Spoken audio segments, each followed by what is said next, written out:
Hello students, today we will discuss some other questions of chapter 6 life processes. So now the question is, how are water and minerals transported in plants? Water और mineral plants में कैसे transport होते हैं?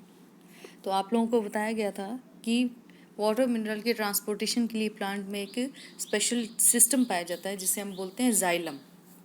Xylem एक tissue होता है plants के अंदर जिसके थ्रू की वाटर जो है वो प्लांट्स के डिफरेंट पार्ट्स में सप्लाई किया जाता है। जाइलम 4 पार्ट से मिलकर बना हुआ होता है, जिनमें से ये 2 पार्ट्स जो कि वेसल्स और tracheids, xylem vessel, xylem tracheids, xylem fibres और जाइलम पैरेन्काइमा, ये 4 पार्ट्स होते हैं जाइलम में। तो जाइलम के जो 2 पार्ट्स हैं वेसल और ट्रैकेट, ये इंटरकनेक्टेड फॉर्म में पूरा का पूरा जो वाटर है जो रूट एब्जॉर्ब कर रही है उसको डिफरेंट पार्ट्स में पहुंचाते हैं। तो क्या होता है, बेसिकली स्टार्टिंग कहाँ से होगी? रूट से होगी। रूट वाटर को एब्जॉर्ब करेगी प्लस मिनरल्स को भी एब्जॉर्ब करेगी जो कि उसमें घुले हुए हैं सॉइल के अंदर, और एब्जॉर्ब करके रूट हेयर्स उसको रूट के थ्रू ऊपर वाले पार्ट में प्लांट के पहुंचाना शुरू कर देते हैं। और जब वो ऊपर पहुंचाते हैं तो उसके बाद वहाँ पर जाइलम सिस्टम है वेसल्स और ट्रैकेट से बना हुआ, ये क्या काम करेगा? उस वाटर को और आगे पुश करने का काम करता है और इसमें हेल्प करता है ट्रांसपिरेशन पुल। ट्रांसपिरेशन पुल मैंने आप लोगों को बताया था कि जब लीव्स के अंदर जो पानी है वो लगातार इवेपोरेट हो रहा है, ट्रांसपिरेट हो रहा है, जो वाटर है लीव्स में स्टोमेटा के थ्रू वो लगातार ट्रांसपिरेट हो रहा है, तो वहाँ पर एक वैक्यूम सा जनरेट हो जाता है, वो पुल जनरेट कर देता है जिससे कि जो लोअर पोर्शन में जो भी वाटर मिनरल है वो उसको ऊपर की तरफ खींचता है। तो एक तो जाइलम का अपना जो एक कनेक्शन है, चैनल जो प्रोवाइड कर रहा है जाइलम, ट्रैकेट्स और वेसल, प्लस ये ट्रांसपिरेशन पुल जो है, ये दोनों मिलकर क्या काम कर रहे हैं? पूरे के पूरे जो वाटर है और मिनरल्स उसमें घुले हैं उन्हें प्लांट्स के डिफरेंट पार्ट्स में पहुंचाने का काम कर रहे हैं। तो इस तरह से तो कंडक्शन हो जाता है वाटर और मिनरल्स का प्लांट्स के अंदर। नेक्स्ट क्वेश्चन है हमारा, how is food transported in plants? Food कैसे ट्रांसपोर्ट होता है प्लांट्स में? और जाइलम में एक चीज़ और मैं भूल गई आपको बताना, कि आपको ये बात अच्छी तरह से पता है कि जाइलम में जो कंडक्शन हो रहा है वाटर मिनरल का वो यूनिडायरेक्शनल होता है। ठीक है ना? यूनिडायरेक्शनल का मतलब क्या होता है कि एक ही डायरेक्शन में होता है, मतलब रूट एब्जॉर्ब करेगी और ऊपर की तरफ पानी को जो है वो पहुंचाएगी, तो इसे यूनिडायरेक्शनल फ्लो कहते हैं। अब नेक्स्ट क्वेश्चन है, how is food transported in plants? Food कैसे ट्रांसपोर्ट होता है प्लांट्स में? जैसे पानी कैसे जाइलम के थ्रू ट्रांसपोर्ट हो रहा है, तो फूड जो बन रहा है लीव्स के अंदर वो फ्लोएम के थ्रू ट्रांसपोर्ट होता है। फ्लोएम एक वर्ड याद रखिए, फ्लोएम के थ्रू फूड ट्रांसपोर्ट हो रहा है। फ्लोएम भी 4 पार्ट से मिलकर बना हुआ होता है। जो फ्लोएम है, फ्लोएम टिश्यू जो है वो भी 4 पार्ट्स से मिलकर बना हुआ होता है। ठीक है, sieve tubes, companion cells, phloem fibres और फ्लोएम पैरेन्काइमा। तो यहाँ पर भी जो मेन रोल होता है वो सीव ट्यूब्स और कंपेनियन सेल्स का होता है in the transportation of food in the different parts of plants. तो सीव ट्यूब और कंपेनियन सेल का क्या रोल होता है? जो भी लीव्स के अंदर फूड बना है, फूड किसकी फॉर्म में बन रहा है? शुगर की फॉर्म में बन रहा है। ठीक है, और स्टोर होके किसकी फॉर्म में रहता है? स्टार्च की फॉर्म में। तो जो फूड बना है ये स्टार्च जो है ये लीव्स के थ्रू कहाँ पर जा रहा है? डिफरेंट पार्ट्स में, फ्लैम के थ्रू डिफरेंट बॉडी पार्ट्स में चला जाता है प्लांट्स की। कैसे जाता है? ये जो शुगर बनी है ये लोडेड होती है फ्लोएम के अंदर, जो फ्लोएम की सीव ट्यूब्स हैं उनके अंदर भर दी जाती है, और उसके बाद जो रूट से अपटेक इसने पानी करा है, वाटर मॉलिक्यूल्स है, वो भी आ जाते हैं। ये जो लीव्स के अंदर जो शुगर बनी है ये सीव ट्यूब्स में भरी जा रही है with the help of ATP, यानी कि यहाँ पर रोल होता है एटीपी का, एनर्जी प्रोवाइड होगी, एनर्जी लगती है इस काम के अंदर। और उसके बाद जो वाटर आ रहा है वो भी इस सीव ट्यूब के अंदर भर जाता है। जब वाटर भरता है तो प्रेशर बढ़ जाता है। प्रेशर से क्या होता है कि ये जो फूड पार्टिकल्स हैं ये आगे वाले पोर्शन के अंदर इनको धक्का लगता है और आगे सप्लाई होते चले जाते हैं, आगे मूव करते चले जाते हैं। इस तरह से फूड जो क्या नाम फूड है वो ट्रांसपोर्ट हो जाता है प्लांट्स में फ्लोएम के थ्रू, एक पार्ट से दूसरे पार्ट में वो चला जाता है। और ये जो मूवमेंट है ये बाई डायरेक्शनल होती है। बाई डायरेक्शन का मतलब ये है कि एक जगह जहाँ पर ये बना है लीव्स में फूड, उससे किसी भी डायरेक्शन में ऊपर नीचे कहीं भी वो सप्लाई करा जाता है, बल्कि सभी डायरेक्शंस के अंदर ये सप्लाई करा जाता है। अब नेक्स्ट क्वेश्चन है, describe the structure and functioning of nephrons. Structure और फंक्शनिंग बतानी है नेफ्रॉन्स की। ऑलरेडी आप लोग चैप्टर के अंदर नेफ्रॉन्स के बारे में पढ़ चुके हैं। नेफ्रॉन एक basic structural and functional unit है किडनी की, जो फिल्ट्रेशन का काम कर रहा है। वैसे जो आपका एक्सक्रीटरी सिस्टम था आपने 4 पार्ट्स में पढ़ा था, सबसे पहले किडनी, फिर यूरेटर, फिर उसके बाद यूरिनरी ब्लैडर और फिर यूरिथ्रा, ये 4 पार्ट्स होते हैं। तो लेकिन मेन रोल जो फिल्ट्रेशन वाला काम है वो किस जगह पे हो रहा है? किडनी के अंदर हो रहा है। और किडनी में भी मिलियंस ऑफ होते हैं नेफ्रॉन्स जो कि फिल्टर करने का काम करते हैं। तो इन्होंने क्वेश्चन में आपसे पूछा है कि describe the structure and functioning. तो सबसे पहले हम स्ट्रक्चर की बात करेंगे कि स्ट्रक्चर क्या है नेफ्रॉन का। 2 ही पार्ट मैंने बताए थे आपको इसके अंदर नेफ्रॉन में होते हैं बेसिकली। वो 2 पार्ट क्या हैं? एक तो शुरू का कप शेप का स्ट्रक्चर होता है जिसे कि हम बोमेंस कैप्सूल कहते हैं, और एक होता है बाद का ट्यूब वाला स्ट्रक्चर जिसे हम रीनल ट्यूब्यूल कहते हैं। बोमेन कैप्सूल प्लस उसके अंदर कैपिलरीज का एक गुच्छा मैंने बताया था जिसे कि हम ग्लोमेरुलस बोलते हैं। बोमेंस कैप्सूल और ग्लोमेरुलस दोनों को मिलाकर हम मेल्पिजियन बॉडी बोलेंगे। तो ये जो बोमेंस कैप्सूल है ये कप शेप में होता है और इसके अंदर एक आर्टरी आ रही है जो डर्टी ब्लड को लेकर आ रही है। डर्टी ब्लड का मतलब क्या हुआ? जिसमें वेस्ट मटेरियल मिला हुआ है। और एक आर्टरी इसी कप से बाहर की तरफ निकलती हुई दिखाई देगी आपको डायग्राम में। ये क्या काम कर रही है? जो साफ हो गया है ब्लड, जो फिल्टर्ड ब्लड है उसको वापस लेके जा रही है। समझ गए? तो एक आर्टरी जो आ रही है वो डर्टी ब्लड को लेके आ रही है और एक बाहर निकल रही है इस कैप्सूल से। वो क्या काम कर रही है? जो फिल्टर्ड ब्लड है उसको बाहर लेके जा रही है। अब देखिए, जो आर्टरी डर्टी ब्लड को लेकर आई बोमेंस कैप्सूल के अंदर, ये जो आर्टरी है इसमें से जो वेस्ट मटेरियल है वो बोमेंस कैप्सूल के अंदर चलकर आ जाता है। आप लोगों को अच्छी तरह से पता है वेन्स हैं, आर्टरीज हैं, जो भी ब्लड वेसल्स वगैरह हैं, सेमी परमेबल मेम्ब्रेन होती है जिसमें से कि बहुत सारे पार्टिकल्स डिफ्यूजन और ऑस्मोसिस की प्रोसेस के थ्रू बाहर आते जाते रहते हैं। ठीक है, तो डिफ्यूजन ऑस्मोसिस कब होगा? जब एक तरफ कंसंट्रेशन बहुत ज़्यादा होगा किसी भी मॉलिक्यूल का और दूसरी तरफ कंसंट्रेशन कम होगा। तो ज़्यादा कंसंट्रेशन कहाँ है? जो रीनल आर्टरी लेकर आई है वहाँ वेस्ट प्रोडक्ट की कंसंट्रेशन ज़्यादा है, जबकि बोमेंस कैप्सूल में नहीं है वो कंसंट्रेशन। तो इसमें से निकल कर वो वेस्ट मटीरियल और जो है वो बोमेंस कैप्सूल में आएगा। इस मटेरियल के अंदर क्या क्या चीज़ें होती हैं? ग्लूकोज है, अमाइनो एसिड्स हैं, वाटर मॉलिक्यूल्स है, सोडियम क्लोराइड साल्ट हैं, बाइकार्बोनेट आयन है, यूरिया है, अमोनिया है, ऐसे बहुत सारे पार्ट्स होते हैं, बहुत सारे आयंस भी होते हैं जो कि इसमें से निकलकर बोमेन कैप्सूल में आ जाते हैं। तो अब जो ब्लड में से ये निकल गए तो इसका मतलब ब्लड कैसा हो गया? फिल्टर हो गया, छन गया ब्लड। अब ये ब्लड वापस दूसरी आर्टरी के थ्रू बॉडी में सप्लाई कर दिया जाता है। तो ये काम तो हो गया अच्छी तरह से। तो जो छन कर आया था अब उसका क्या होगा? वो फर्दर आगे पोर्शन में जाता है। वो आगे वाला पोर्शन क्या कहलाता है? रीनल ट्यूब्यूल कहलाता है। रीनल ट्यूब्यूल में 3 पार्ट्स होते हैं, PCT, Henle's loop and DCT. Proximal convoluted tubule, Henle's loop जो जूड़ा पिन जैसा होता है, और डिस्टल कॉन्वोल्यूटेड ट्यूब्यूल। ट्यूब्यूल हैं जनरल जस्ट ये दोनों आसपास जो बताएगी और बीच में भी जो ये पार्ट है ये सब ट्यूब्यूल ही है। जो प्रॉक्सिमल और डिस्टल कॉन्वोल्यूटेड है वो बहुत ही ज़्यादा कॉल्ड टाइप का स्ट्रक्चर होता है, दिखाई देगा आपको डायग्राम के अंदर, लास्ट टाइम आपने पढ़ा था। और जो बीच वाला पोर्शन है हेनलेज लूप वो बिल्कुल स्मूथ होता है। तो इसमें कैसे, और उसके बाद ये सारा का सारा आगे जाके डिस्टल कॉन्वोल्यूटेड ट्यूब्यूल जुड़ जाता है कलेक्टिंग डक्ट ट्यूब्यूल के थ्रू कलेक्टिंग डक्ट के अंदर। कलेक्टिंग डक्ट में बहुत सारे नेफ्रॉन जुड़े हुए होते हैं, सबकी जो ये ट्यूब है लास्ट में वहीं जुड़ती है आकर। तो जो छना था बोमेंस कैप्सूल के अंदर वेस्ट मटेरियल, ब्लड वापस मटेरियल जो चना था वो सारा का सारा इस रीनल ट्यूब्यूल में आगे बढ़ता है। पीसीटी से होता हुआ कहाँ जाएगा? हेनलेज लूप में आएगा, फिर हेनलेज लूप से होता हुआ डीसीटी में जाता है, फिर कलेक्टिंग ट्यूब्यूल और फिर कलेक्टिंग डक्ट में चला जाता है।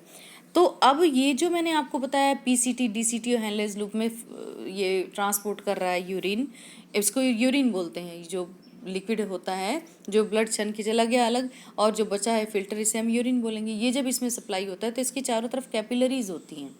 ये जो पोर्शन है पीसीटी, डीसीटी, हेनलेज लूप, इसकी चारों तरफ कैपिलरीज का जाल होता है। अब इसके अंदर जितना भी ये सप्लाई हुआ था ग्लूकोज, अमाइनो एसिड और क्या नाम है ये वाटर, यूरिया वगैरह, इसमें से बहुत सारा जो यूज वाला मटेरियल है जो कि हार्मफुल नहीं है हमारी बॉडी के लिए, वापस ये कैपिलरीज जो आसपास में है रीनल ट्यूब्यूल के, इसको एब्जॉर्ब कर लेती हैं। वापस एब्जॉर्ब कर लेती हैं तो यूरिन काफ़ी कुछ कंसनट्रेट हो जाता है, कम मात्रा के अंदर बचता है। और ये यूरिन फाइनली जितना एब्जॉर्ब करना था कैपिलरीज को एब्जॉर्ब कर लिया और जो बचा वो अब वाकई यूरिन है। और ये यूरिन कहाँ सप्लाई कर दिया जाता है? कलेक्टिंग डक्ट में। कलेक्टिंग डक्ट से ये कहाँ निकल कर आ रहा है बाहर? यूरेटर को ये ट्रांसपोर्ट हो रहा है। यूरेटर इसे लेकर बाहर आ रही है और भर देती है लाकर यूरिनरी ब्लैडर में। यूरिनरी ब्लैडर से ये पड़ा रहता है, और जब when feel the urge to remove it from our body then it will come out from our body. ठीक है, तो ये पूरा का पूरा स्ट्रक्चर और फंक्शनिंग है नेफ्रॉन की, कैसे बना यूरिन और कैसे वो सप्लाई हुआ डिफरेंट पार्ट में और कैसे हमारी बॉडी से बाहर निकल गया। तो ये जो फंक्शनिंग में आपने 3 स्टेप्स पढ़े ही थे, कौन कौन से थे? पहला था ग्लोमेरुलर फिल्ट्रेशन, जैसे कि मैंने अभी जो कुछ भी आपको डिस्कस किया ये 3 स्टेप्स ही हैं। ये ग्लोमेरुलर फिल्ट्रेशन था, सेकंड स्टेप आपने पढ़ा था रीएब्जॉर्प्शन, थर्ड स्टेप आपने पढ़ा था सीक्रेशन। तो आप इन स्टेप के अंदर भी इस आंसर को लिख सकते हैं। ग्लोमेरुलर फिल्ट्रेशन का मतलब ग्लोमेरुलस पार्ट के अंदर जो फिल्टर हुआ है मटेरियल। रीएब्जॉर्प्शन, जो ये रीनल ट्यूब्यूल में आया और वहाँ पर कैपिलरीज के अंदर दोबारा से रीएब्जॉर्ब हो गया। सीक्रेशन, जो बचा वो कंसनट्रेट यूरिन था और बॉडी से बाहर निकल गया। तो इन 3 स्टेप की हेडिंग लिखकर भी आप इस क्वेश्चन का आंसर लिख सकते हैं। नेक्स्ट क्वेश्चन है, what are the methods used by plants to get rid of excretory products? कौन से मेथड्स हैं जिनमें कि प्लांट्स के अंदर जो एक्सक्रीटरी प्रोडक्ट्स बन रहे हैं उनसे उसे छुटकारा मिलता है या वो बाहर निकलते हैं, उन्हें रिमूव करता है वो अपनी बॉडी से? बहुत ही सिंपल है आंसर। प्लांट्स में ऑक्सीजन भी वेस्ट मटेरियल माना जाता है और कार्बन डाइऑक्साइड भी वेस्ट मटेरियल माना जाता है। दोनों ही गैसेस कैसे बाहर निकल रही हैं?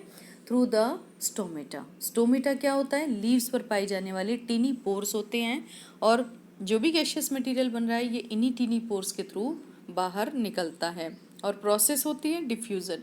सेम डिफ्यूज़न, वही बात, हायर कंसंट्रेशन से लोअर कंसंट्रेशन की तरफ जो मूवमेंट है किसी भी मॉलिक्यूल का वो डिफ्यूज़न है। यहाँ पर गैशियस मॉलिक्यूल का मूवमेंट हो रहा है। और दूसरी बात एक चीज़ और है, ट्रांसपिरेशन प्रोसेस मैंने आपको बताई थी, जिसमें कि वाटर जो है वो इवेपोरेट होता है, यानी कि ये जो लीव्स के ऊपर स्टोमेटा है इनमें से सिर्फ गैसेज ही नहीं, वाटर मॉलिक्यूल्स भी निकल कर बाहर जाते हैं। इस प्रोसेस को हम बोलते हैं ट्रांसपिरेशन। तो एक्सेस वाटर जो है वो इस तरह से निकल गया। ठीक है, और चीज़ मैंने आपको बताई थी कि जैसे जो लीव्स प्लांट्स होते हैं उनके अंदर ओल्ड लीव्स है, ठीक है ना, ओल्ड लीव्स वगैरह हैं वो शेड हो जाती हैं। लीव्स जो बार्क है ट्रीज़ की वो गिर जाती है, फ्रूट्स हैं ये गिर जाती हैं, यानी कि जो कुछ भी सॉलिड और लिक्विड वेस्ट जो बॉडी पार्ट्स का की फॉर्म में है इसके अंदर, वो जब गिर जाएगा प्लांट से तो उसे क्या शेडिंग ऑफ लीव्स है या पीलिंग ऑफ बार्क है या फिर फेलिंग ऑफ फ्रूट्स है। फेलिंग माने गिरना फ्रूट्स का। तो ये सब चीज़ें भी क्या मानी जाती हैं? To get rid of waste material और एक्सक्रीटरी प्रोडक्ट्स। ठीक है, इसको भी यही कहेंगे कि वेस्ट मटेरियल का अलग हटना।